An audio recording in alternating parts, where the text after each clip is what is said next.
And we are live for another episode of First Strike. Before we start the show, gotta plug our sponsor, FaceToFaceGames.com, the #1 place to get your Magic the Gathering singles. This week, there's up to 50% off select standard sale going on. So go to FaceToFaceGames.com to check it out.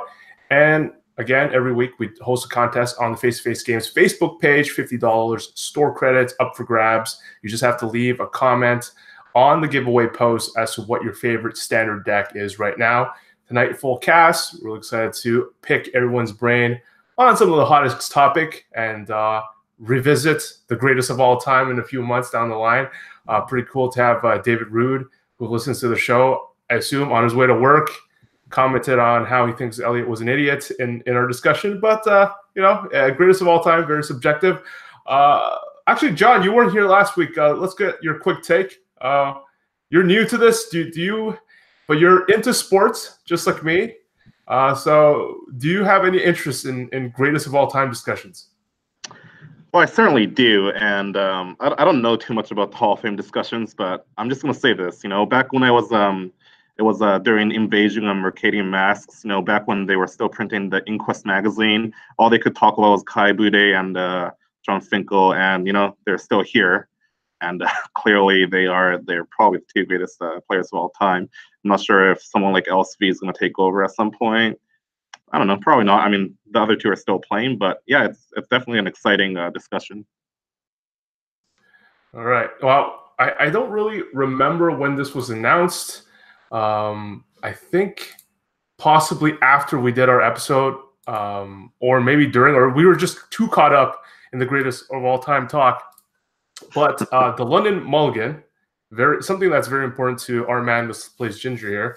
I'll just read a quick tidbit from the official site mothership for Mythic Championship 2 in London. We're going to trying out a new Mulligan rule that we have been playtesting internally for some time.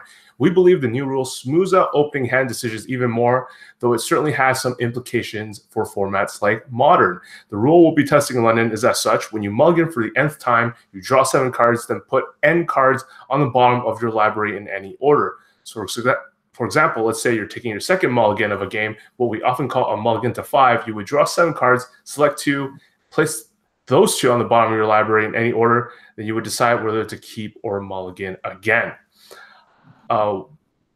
While we have been testing this mulligan rule internally for a while, we're treating this tournament as a test. Once our game designers have reviewed the tournament, spoken to players, and looked at the data, we'll decide whether to implement the mulligan rule wider. First reaction is it's starting to feel a lot like the other games I've been playing, like Hearthstone, Shadowverse, and stuff like that. Derek, your first reaction to someone like this rule is like the most important to you out of all of us, unless someone else qualified, and I'm sorry I forgot. But what was your first take, Derek? I was trying not to get upset while being mildly frustrated. Not just because of the mulligan rule, but because of the other things that were compounded onto this Pro Tour. Like, it's a pre-release Pro Tour, so to speak, and it's a modern format, a format that I'm not well versed in and has been abused in the past when it comes to explosive cards, sort of like breaking a format. Like the last 2 or 3 modern Pro Tours we've seen, there's been this really unfair deck that eventually gets banned or restricted somehow. And it just sort of like ruins the format, and we remind ourselves why we don't play Modern.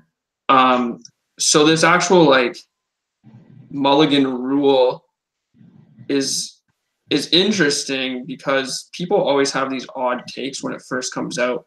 And as time goes on, people sort of actually like concentrate and think critically about the actual implications of this happening. And you see people playing these Eldrazi decks with Chalice, or these like burn decks, and practicing and cutting lands, etc. And it reminds me of this tweet that I saw by Ben Stark the other day, and he said, "You should put your money on me to win this event because I see a lot of people are not going to be keeping 7s at this PT." And I was like, very interesting, because I think I'm in that same boat. Like, a lot of people are like, "Oh, you can mulligan better." And it's like, I don't want to mulligan better. I don't want my deck to be bad, so I'm not going to register black-white Eldrazi or mono-brown Eldrazi for this event, right? Like, I want a chance to win, so I'm not going to play an unplayable deck. Will it change my sideboard choices around a little bit? Maybe. Maybe I'll play a couple more one-ups and try to get frisky so that I can mulligan more aggressively to a Rest in Peace or a Stony Silence if I need it, if I'm playing white, so to speak. But in general, I think it's good for the game. I'm excited, and I don't think it's going to be bad for the event any more worse than any other mulligan rule would be. And I'm very happy that they're implementing a way for us to practice it. I think they were going to say they were going to do that on Magic Online or something coming up. They were going to announce something. So, yeah, I'm more upset that it's a Modern Pro Tour than anything, but can't complain about that right now, I guess. So it's going down April 26th to 28th. You have roughly a little less than 2 months left to prepare. How's your preparation going? Are you grinding right now? And how are you looking to strategize to find the best deck for you to win this thing? So I've been playing a lot of Phoenix just because I think it's the best deck. And it seems to be the most played deck, definitely. Whether that's because of results or because there's just a mass of people playing it. So I usually like to start there and then see, is this actually the best deck? What deck beats this deck? How consistent is it? Why is it the best deck? Sort of thing, right? As for testing process, I haven't really talked with a team specifically. I talked with Edgar and Morgan a little bit, so I might be playing with the face-to-face guys, hopefully. I know as far as I know, they don't really have a plan yet. So I'm just jamming so I can learn as much about this deck as I possibly can, learn as much about the format as I possibly can, and just try to sink my roots in. And then once that happens, I can make some more educated decisions on whether I should be switching decks or whether this mulligan rule affects it. And then we can actually test good mulliganing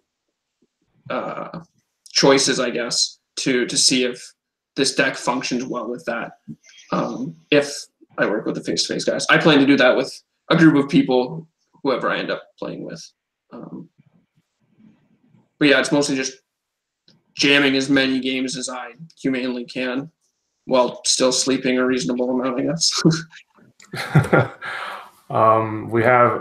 Andy's been a proponent of Izzet Phoenix since the beginning, so no surprise to hear you sort of come to the same, but you were already on that conclusion from previous shows as well. John, have you been tinkering in the lab? Any card? Have you broken Electro Dominance yet?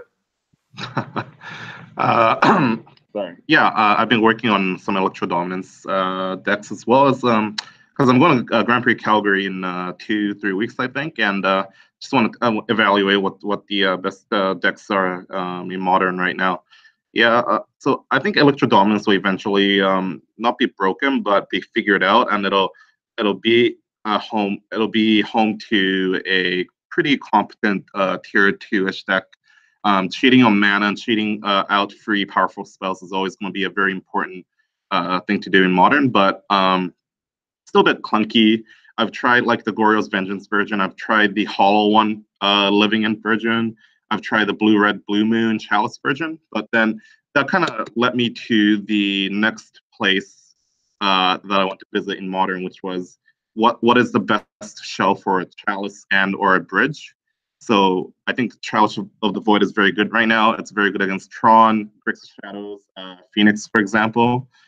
And yeah, so I've been testing a bunch of Chalice decks as well. Thalia Stompy, Serum Powder, Eldrazi, etc. So they're pretty inconsistent, but they're pretty powerful when it works. But I'm not convinced if they're high power level yet. So I do think that Izzet Phoenix is probably the best deck right now. And case in point, some pros like Tom Martell and Owen Turtenwald, who went to Magic Fest LA, both played Izzet Phoenix, and I think I heard Martell raving about it as well. So it's clearly got the attention of everyone, including the pros now, and it's only going to focus more on getting the list optimized as we near the Pro Tour.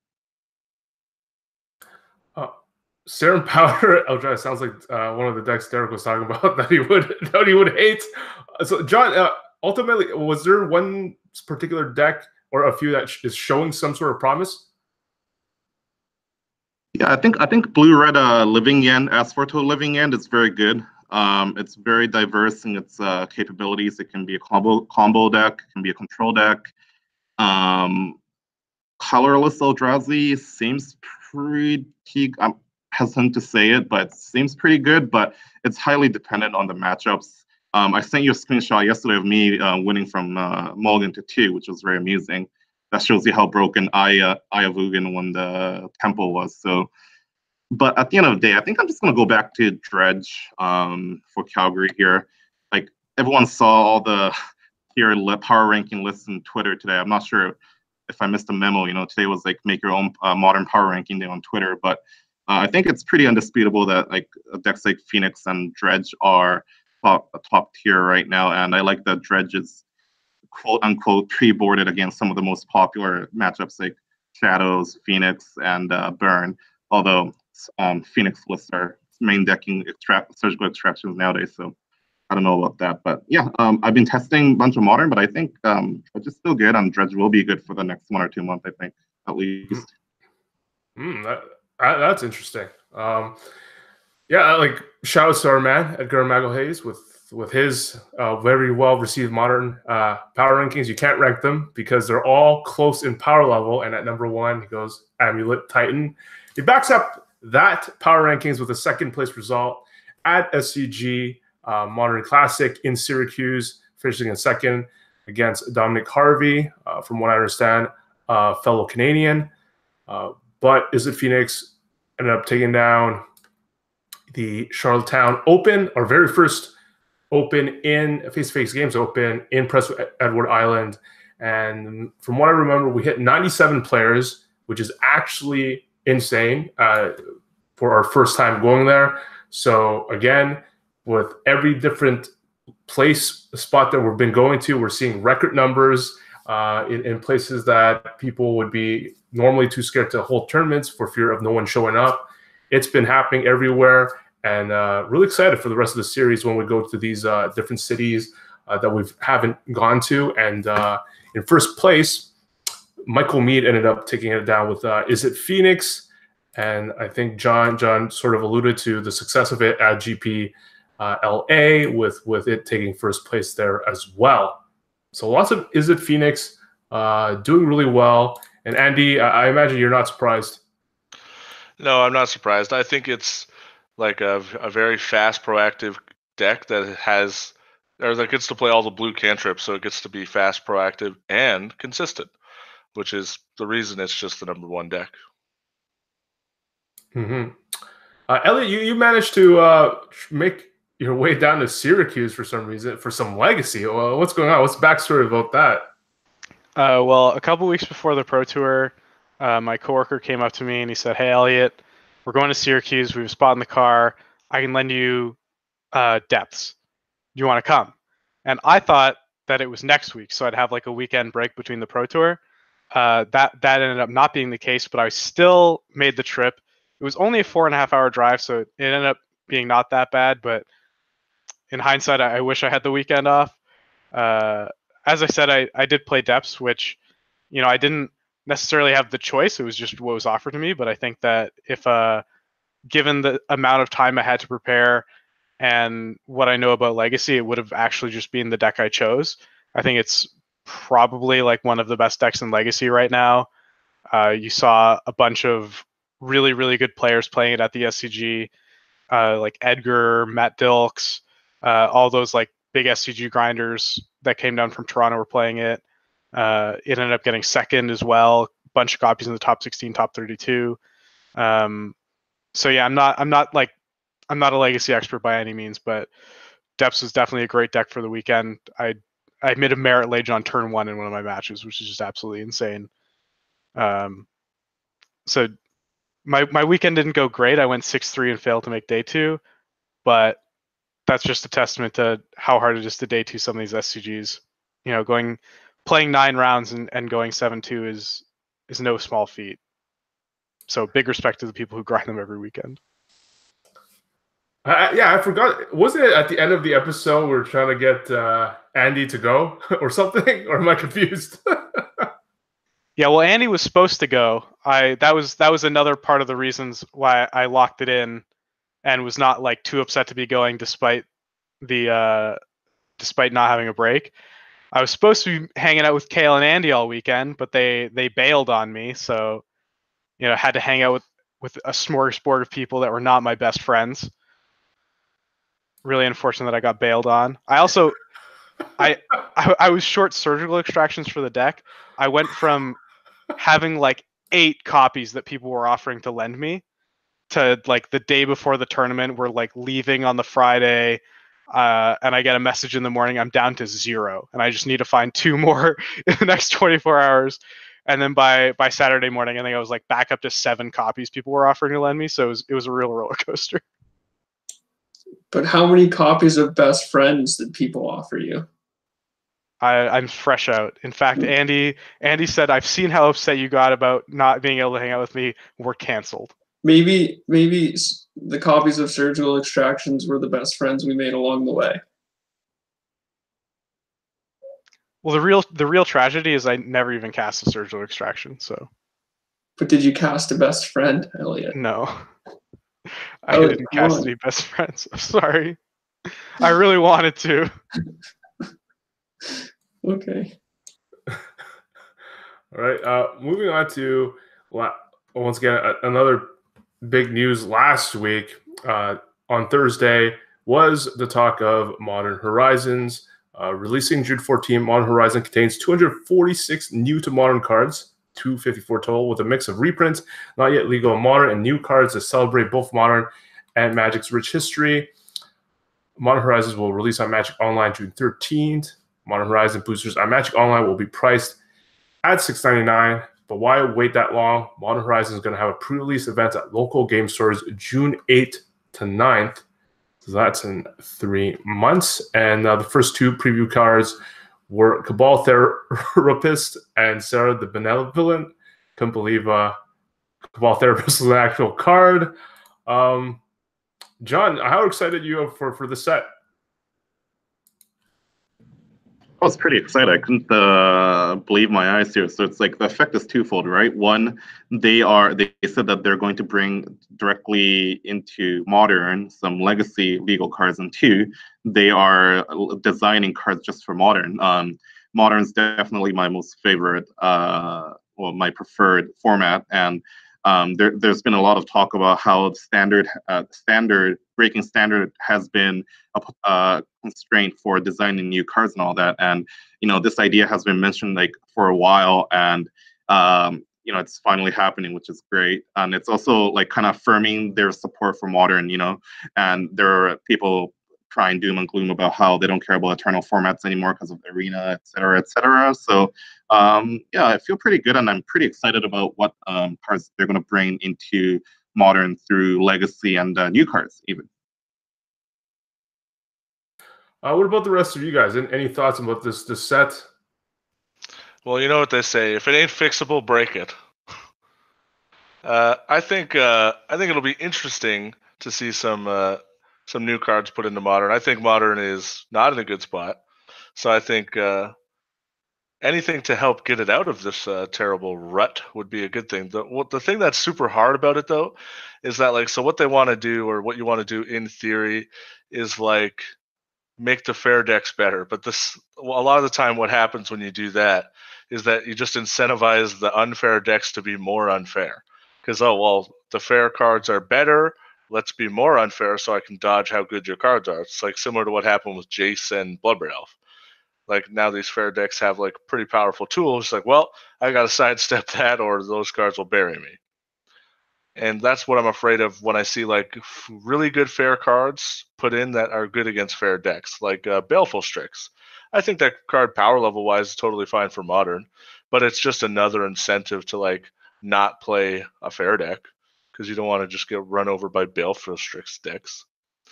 And so what I hope is to see cards the perfect kind of card to me to come in would be Containment Priest. Just a really flexible thing that just answers only unfair things and incentivizes or disincentivizes unfair decks.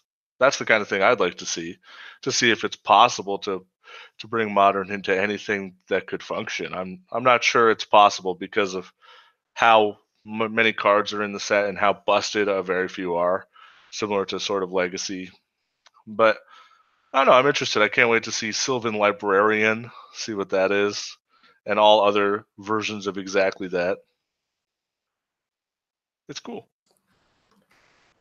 No, I mean, I guess this does nothing for you, Derek. No, I really don't care about this. It's after the Pro Tour.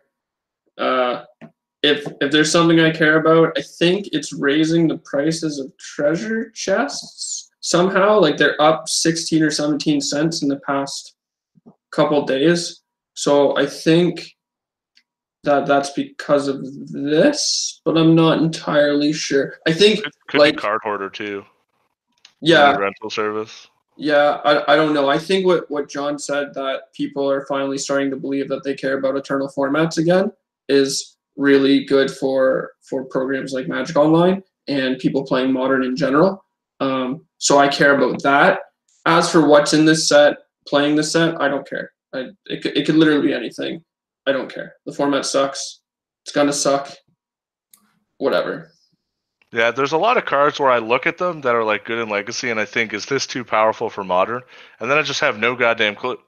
It also just like, who cares? Like, if I wanted to play cards in Legacy, I would just play Legacy. You know, like obviously it's very expensive, but I can play online. It's like, why would I care that these cards are coming to Modern? It's like only the people that care about this are the ones that play Modern enough to like think that the format's good or they're enjoying it. Which is just like I think we've decided that the format's just garbage. So like it's a bad competitive format. Right. Okay. So that's what I mean when I say the format's garbage, I guess. Yeah. I just want to get it out there that like Modern is very fun and fun to play like for fun. Like the games are. Yeah. Well, wild. so is Commander, but like we aren't going to Pro Tours to play Commander. Modern is very similar to Commander from my point of view when it comes to that kind of stuff. Yeah, so like I just don't care. This is just another Commander supplemental product, you know? You put Commanders in Modern, maybe they'll do that. Maybe we can play with Commander damage. Maybe that'll make the format fun and interesting. Who knows? My Commander is Thing in the Ice. My Commander is Phoenix. Flap.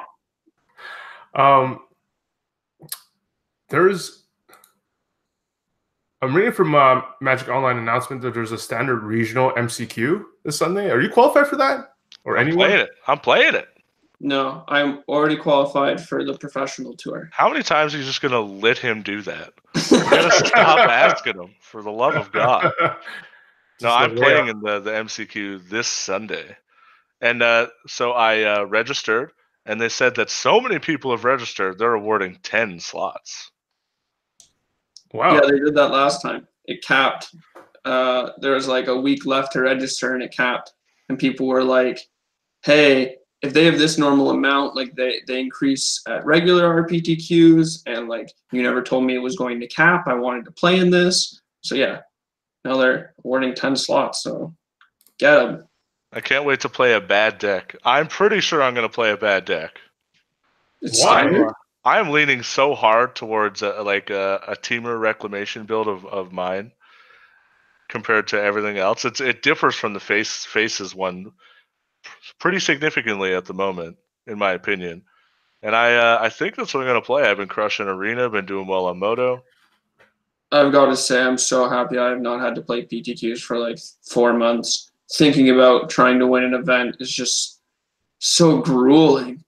Well, yeah, it's like, how do you beat Mono, Blue, and Esper, the two best decks? They're like on two enormous ends of the spectrum. You're like, I need every spot removal I can get my goddamn hands on. Also, I need inevitability. Yeah. Good luck doing that. Oh. Woo! It says, so to my understanding, it says it's limited. It caps at 212 players. So 10 out of the 212 qualify? Yeah, that's what it says.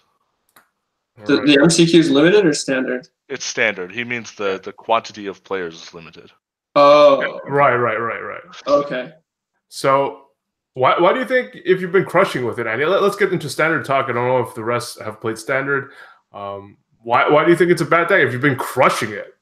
Because I'm scared. I'm terrified. I have like severe anxiety when it comes to like choosing decks in formats where I'm not just slam dunking the best deck. That's why I don't mind Modern, because I just play Izzet Phoenix. I'm goddamn positive that's the best deck. So like when I show up to that tournament, I'm not gonna regret it the next day.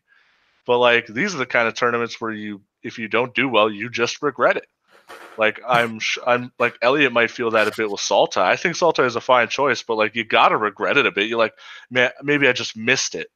Like maybe I missed the boat, and that's what I'm afraid I'm doing. But so my plan compared to Face's plan was to like play like a reasonable, fair game and just niv Mizzet people.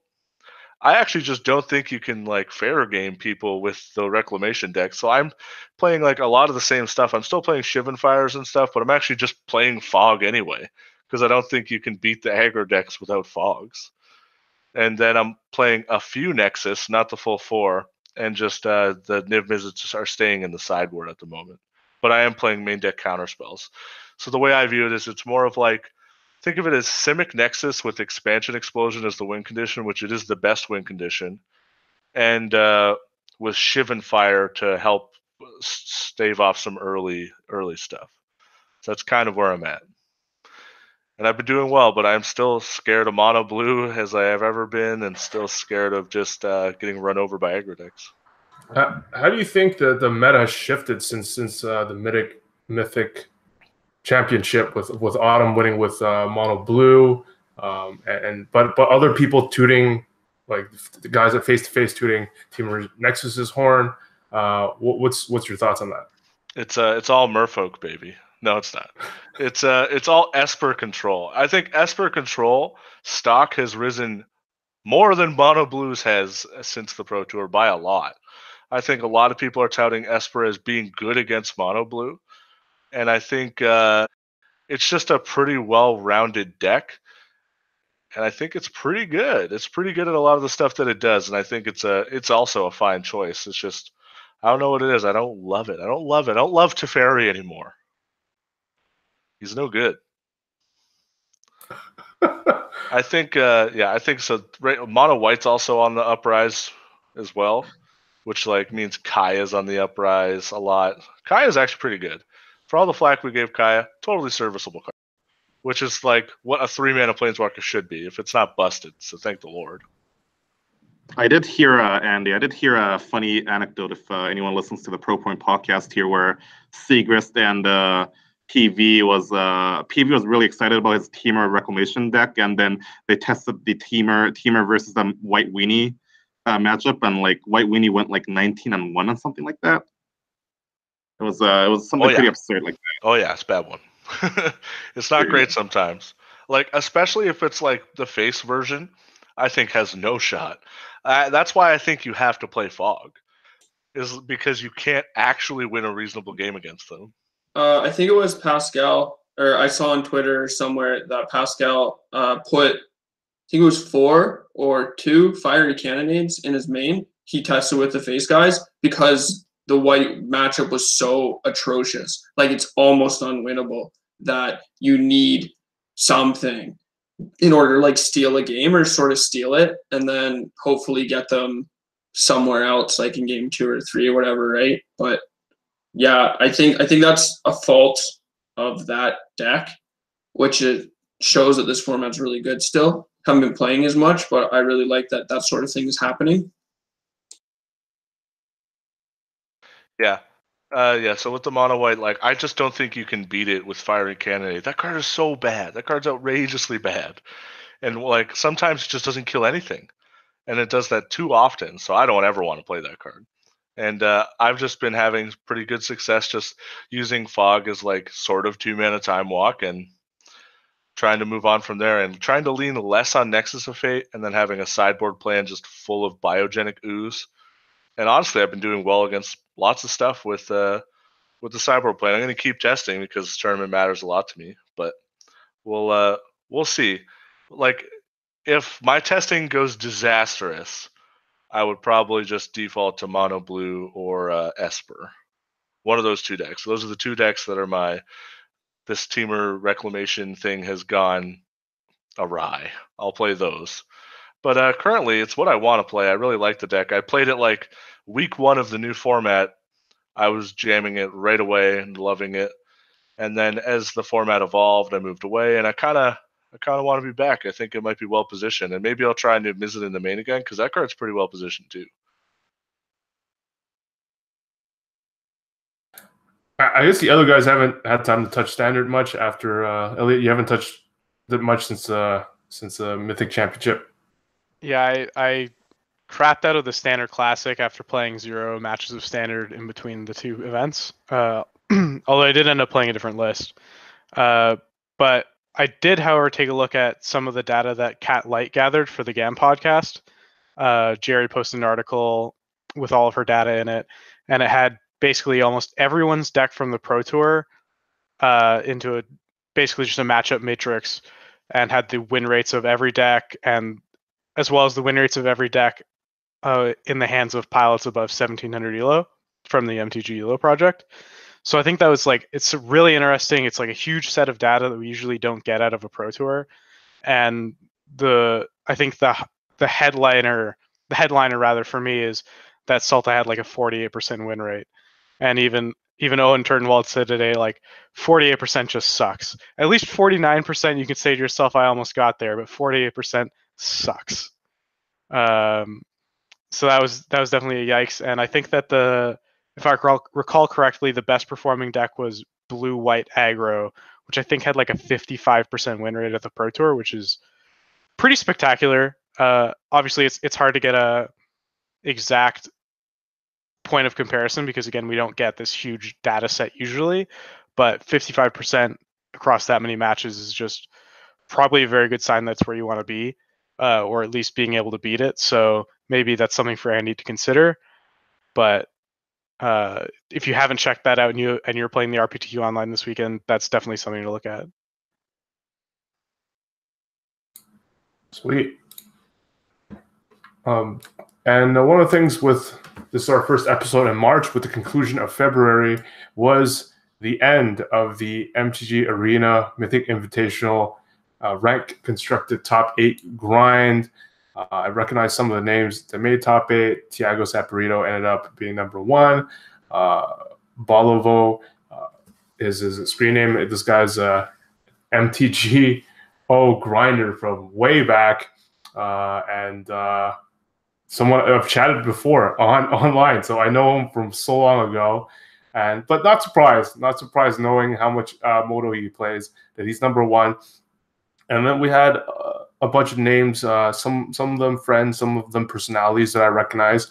Found Omega. Our man Daniel Fournier was in, I think, the top 20, 25 at some point, but he finishes in 92. We had Stan Sifka was in the mix as well. As I'm scanning this list, finishes at 41. Zapcase, 59. So a lot of people we know were really, really trying. We're taking the last 2 days and grinding it through. Derek, were you close to any of them that were on the cusp of making it? No, I stopped playing at Plat too. I just didn't care. I did not want to be a part of that at all. I've been in the Moto grind for a while now, trophy leader, whatever you want to call it. It's not those guys grinded for that up to that mythic spot. To get top 50 is hard, and then it's kind of just random at the end. So I don't know. It's sweet that people got there. I know one of the guys, Zach Keeney. He stayed at my place before after GP Toronto. I think he was 3rd or 4th, and he gets to go now, which is sweet. But I would not put myself in that position to do that. It's just ridiculous. Yeah, I didn't even try to hit Mythic because the ladder anxiety would have gotten to me, I think.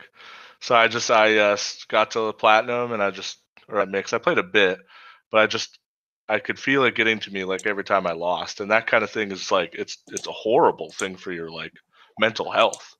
I couldn't imagine what these people went through to do this. Thiago Saporito, I think he posted his stats for the grind. He played 700 matches. Yeah. And he went 60%. And just like imagine the slow grind that is. That's disgusting. That's so Seven. much Magic. I could pull up the spreadsheet last season when I was playing Arena to just like see how far I could go. Let me see if I can find it real quick. But I played something like 500 matches, and I was playing like for the majority of the month. And like at some point, you just sort of like, at least on Moto, you can make money or you like gain something or whatever. Like with this, you just don't. You just keep going, and you're like, okay, I gotta wait till the end of the month for this to mean something. And it's like, God, this is awful. This is the worst thing in the entire world. I just like we should say like it's fair, like that system's over. It was a one-time thing, and the new system looks great. It looks fantastic to me. I think the new system is less stressful, but still like hard caps it to 1,000 people for this new PTQ-esque event. And honestly, the EV of that event is spicy. It's like 50, so it's like 54 players for like, I can't remember exactly if it's 250 or a 750K Mythic Championship, but that's crazy. So like these PTQs are valuable, and all you have to do is get top 1,000, which is totally doable and much less toxic. Yeah, so I played last season. I played about like 550 matches with a win percentage of 0.62, so like 62%. I think at the end of the season, I stopped playing at 202. Fog was also legal, and this was best of one too. So like it would be a little different, but Fog was also still legal. I think the lowest I got was 4th. Yeah, the lowest I got was 4th. But yeah, like you just like this spreadsheet is just of hundreds of matches of me just playing for like the entire month. It's just like I would not do it again probably. Just for the people who haven't played a lot of Arena or at all here, you guys mentioned like it was like 30 to 40 hours, maybe in a month for to qualify or to get in the top 1,000. Is that what you guys are estimating?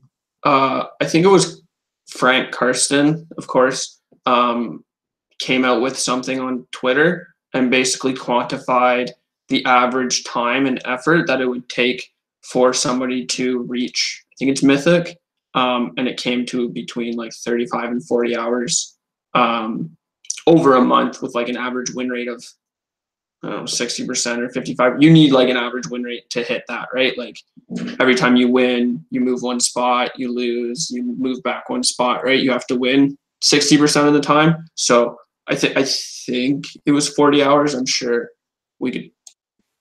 Is Mythic equal to top 1,000? Because that's the new criteria, right?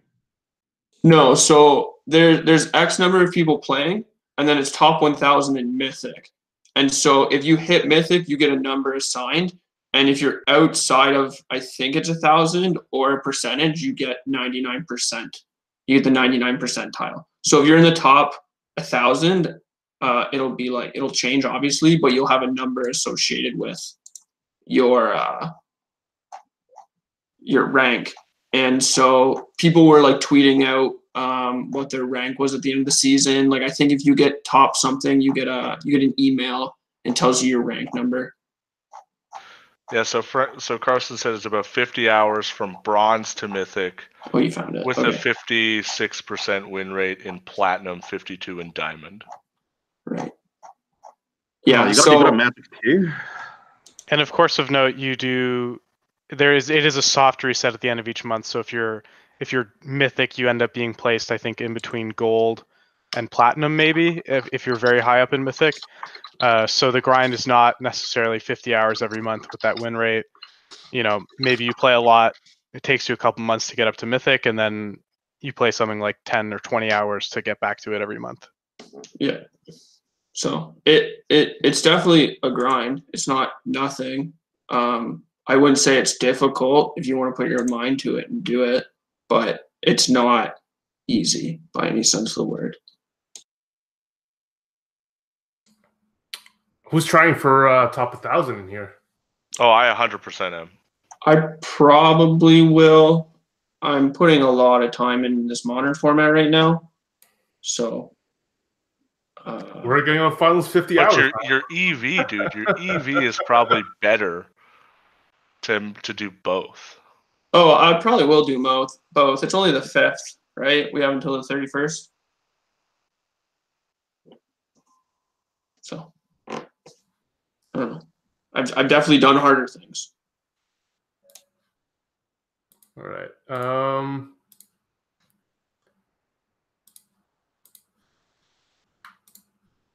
don't know. One of the interesting articles Carson also posted is today actually is the top 20 cards I want to see in Modern Horizons. And at number 1, Counterspell. John, would you love to see Counterspell? I think Counterspell is a big favorite to be reprinted, I think. And I think it's safe. I think double blue is kind of a cost. And yeah, I think Counterspell is going to be a good addition. But it's no fun. I think I agree with John. From playing Pauper, Counterspell is legal, and the card is just not as good as Daze half the time. But the format's also like probably like a turn or two faster. I don't know if that's a weird thing to say. Like maybe Daze should obviously be better. It's free, but I think Counterspell as a card is not as powerful as people think it is. It's very close to Mana League because this format's so fast and it works on a different axes than just casting spells. Like you have Dredge, you have Electro Dominance, you have Phoenix. You know what I mean? So like, who cares if you have Counterspell? I mean, the cards are going into play or whatever, right? So I can see Counterspell. But I also, I was going to say there have been a lot of these articles going around of cards that people think will be printed into Modern via this set, and quickly glancing over Frank Carson's, I think it's definitely one of the more reasonable ones.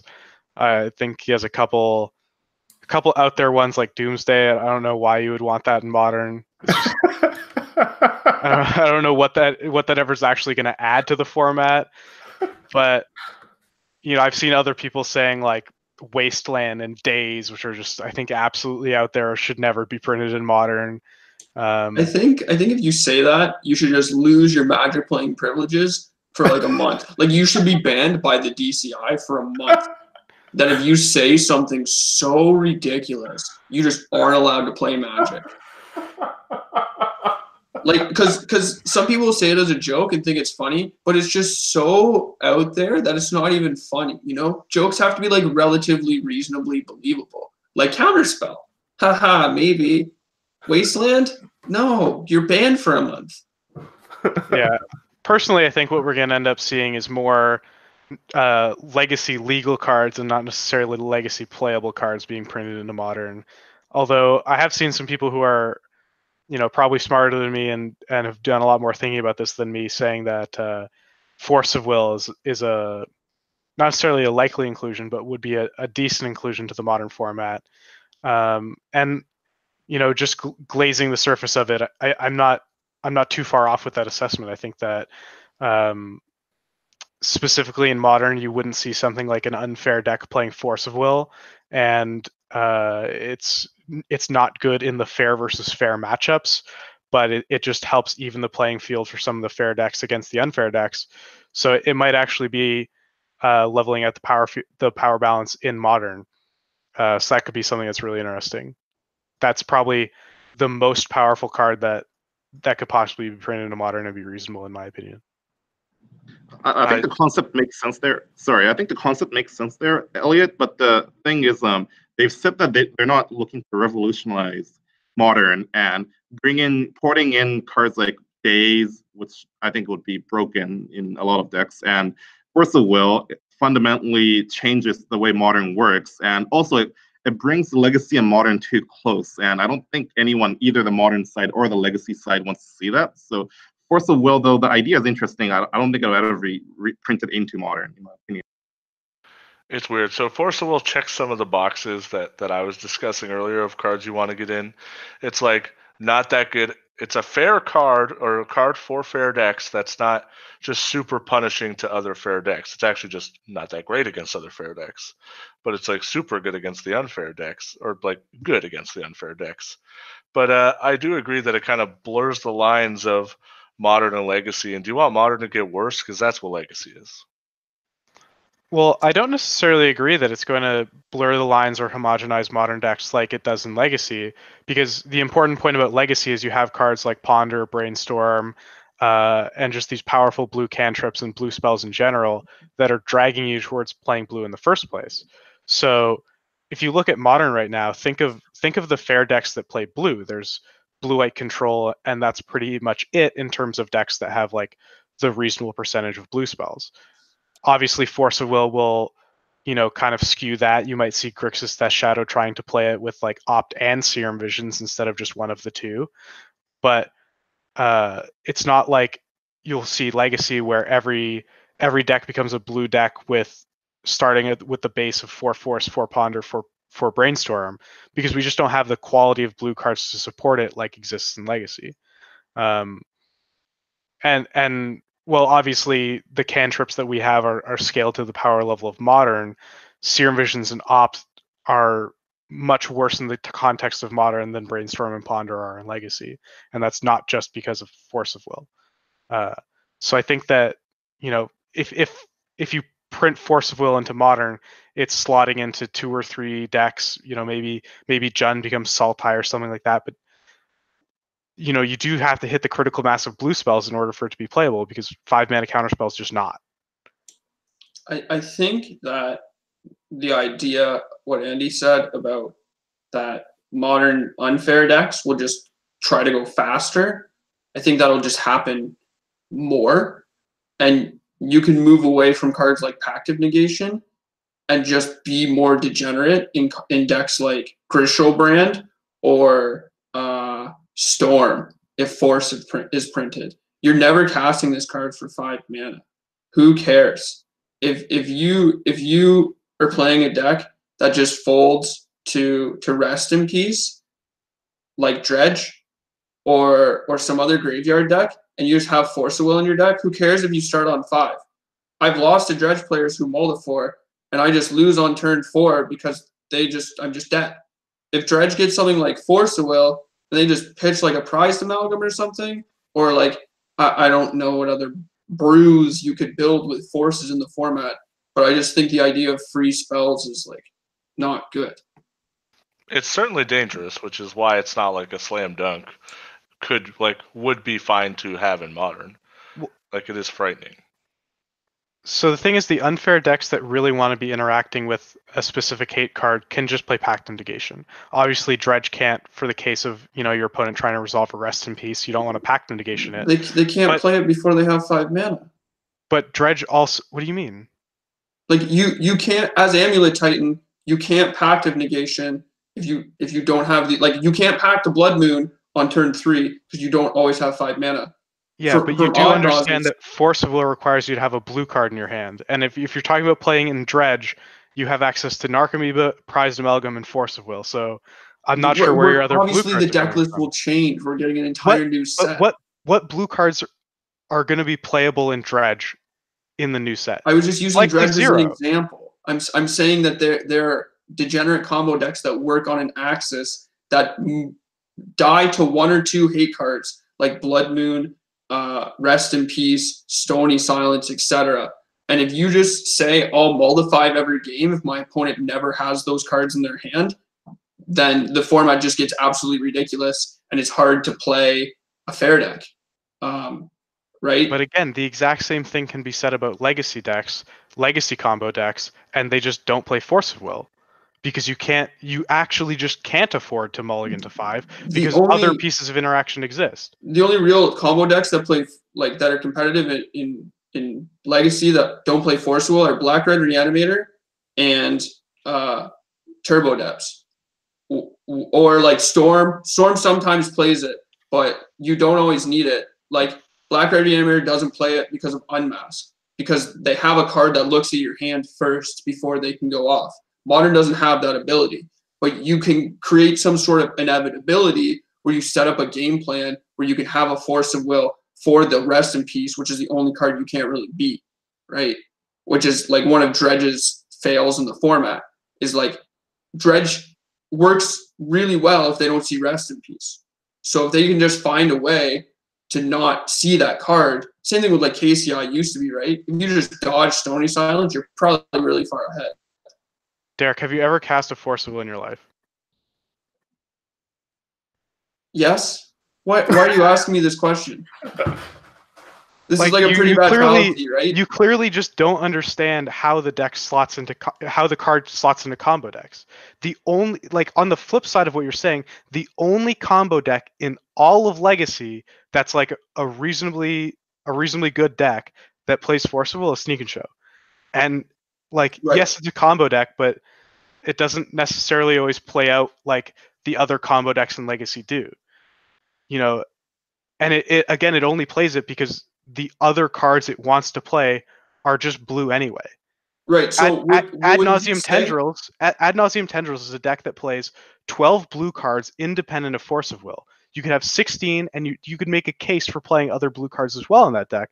They even play, you know, another like 6 or something plus blue cards in the sideboard, and it doesn't play Force of Will. And Ad Nauseam Tendrils folds to interaction. There are hate cards in the format. Would you say that a card like Unmask is also a 2-for-1 against yourself?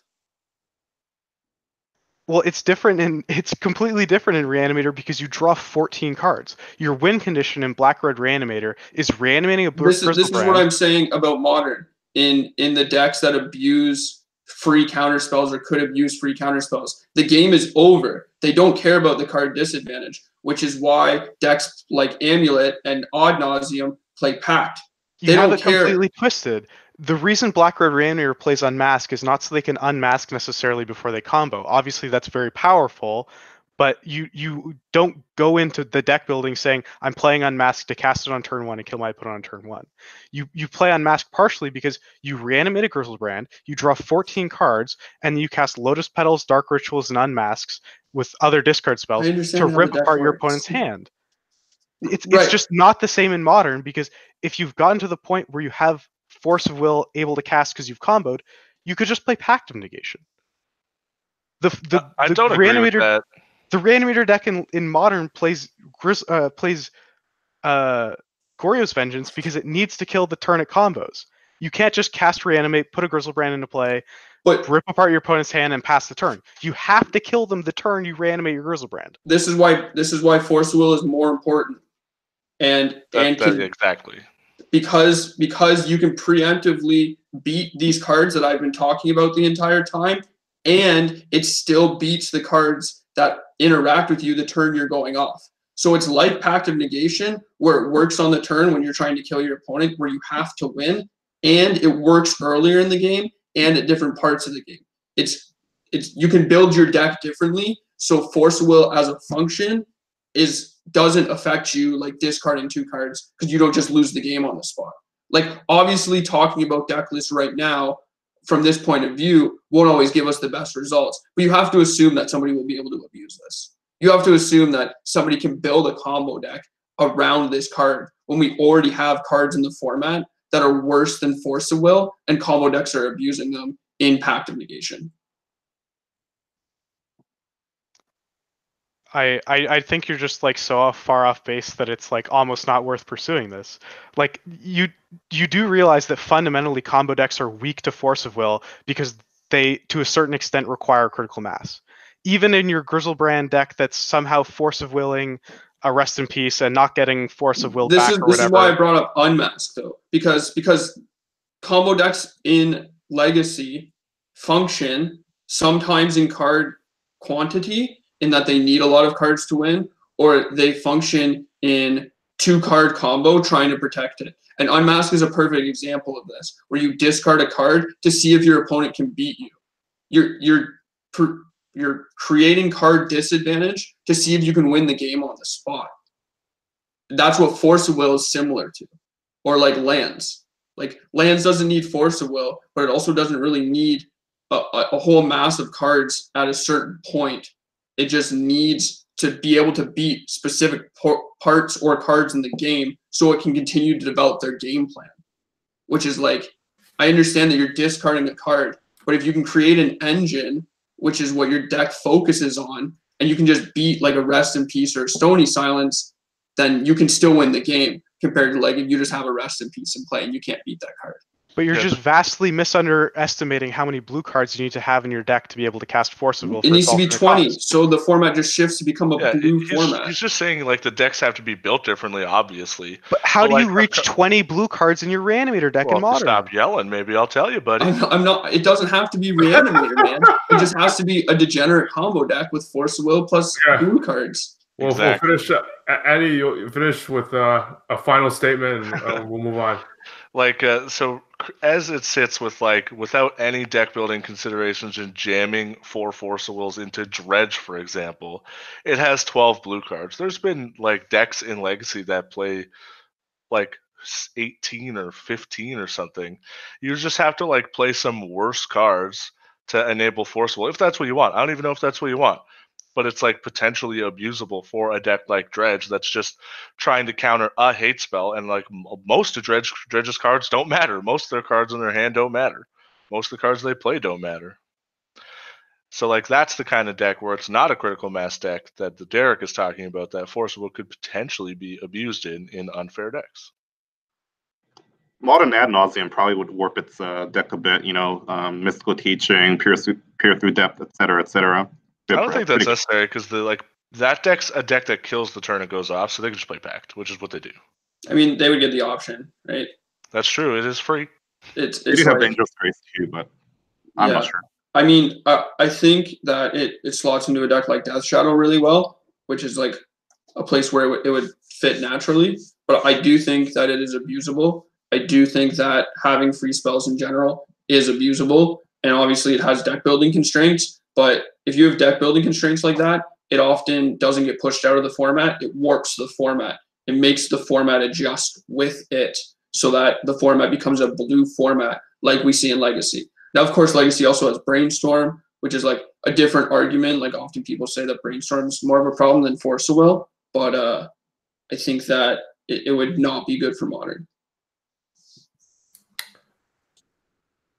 Okay, well, we're just gonna end this here. What I'm curious about personally is what the price point's going to be, because there's no MSRP. I think it's the first one, and they're going to have to. One of the reasons I think they might have Force of Will is I'm trying to figure out how they're going to sell this set, if it's going to be selling for a couple $100, which it might very well sell for. So, are they going to print new cards that are really powerful that people are actually going to want, or just reprint some of these older cards that people are going to want to buy?